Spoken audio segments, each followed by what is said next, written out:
infrastruktur terbangun karena adanya pengadaan tanah yang berkualitas.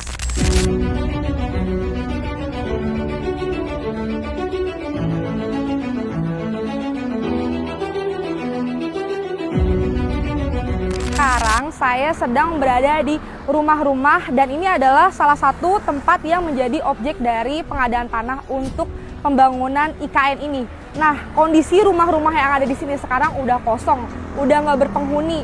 Nah, terus kita pengen tahu gimana ya progres pengadaan tanah untuk pembangunan IKN ini. Kita tanya langsung yuk sama Satgas Pengadaan Tanah di IKN. Jadi pengadaan tanah di IKN itu sebenarnya ada sekitar 24 paket, yang mana 11 diantaranya sudah selesai dan yang sedang on progress itu ada sekitar 13 paket pengadaan tanah, seperti itu, Pak. Oke, gimana sih selama ini kendala untuk proses pengadaan tanah di IKN ini ya, Mas? Yang menjadi kendalanya itu adalah saat kita menentukan pembayarannya, karena dalam proses pembayaran kita harus sesuai antara penguasaan dan juga alas haknya, seperti itu, Mbak. Oke, terus Mas, ini kita lagi ada di lokasi dari objek pengadaan tanah ya, Mas ya, untuk pembangunan IKN? Benar, Mbak. Bisa dijelasin, Mas? Jadi yang posisi kita saat ini itu ada KIPP 1A, jadi pengadaannya itu sudah berlangsung sejak tahun 2022. Jadi sekarang itu pengadaan tanah KIPP 1A ini sudah hampir selesai, Mbak, jadi sudah dilaksanakan penyerahan hasil secara parsial, seperti itu. Project lagi yaitu di KIPP 1B, itu masih dalam proses. Sudah ada yang dibayarkan, tapi masih sebagian besar masih dalam proses validasi, seperti itu.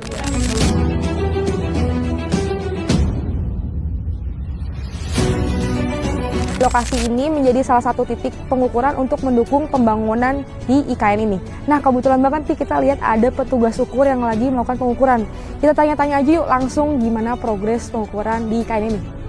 Oke, Mas Arya, bisa dijelasin terkait teknis pelaksanaan pengukuran di kawasan IKN ini seperti apa? Apakah ada perbedaan?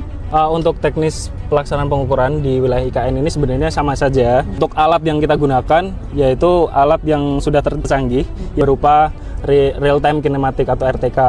Nah, kemudian untuk teknisnya di lapang seperti biasa, kita memenuhi asas-asas yang dengan standarnya pengukuran, yaitu memenuhi asas kontradiktor delimitasi. Kalau hambatannya ini seperti apa, Mas? Di lapangan ditemui kendala apa aja gitu, Mas?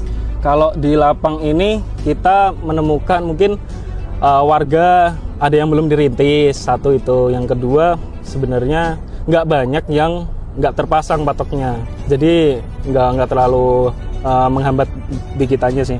Lebih ke persiapan awal itu komunikasi yang bagus, terus udah bisa dilaksanakan semuanya.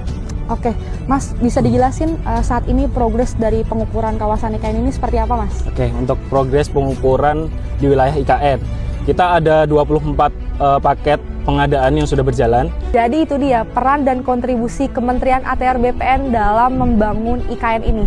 Ternyata nggak mudah ya, dan butuh perjalanan dan perjuangan yang sangat panjang dari teman-teman yang ada di lapangan. Kita doakan semoga IKN ini bisa berdampak positif untuk masyarakat sekitar dan masyarakat Indonesia.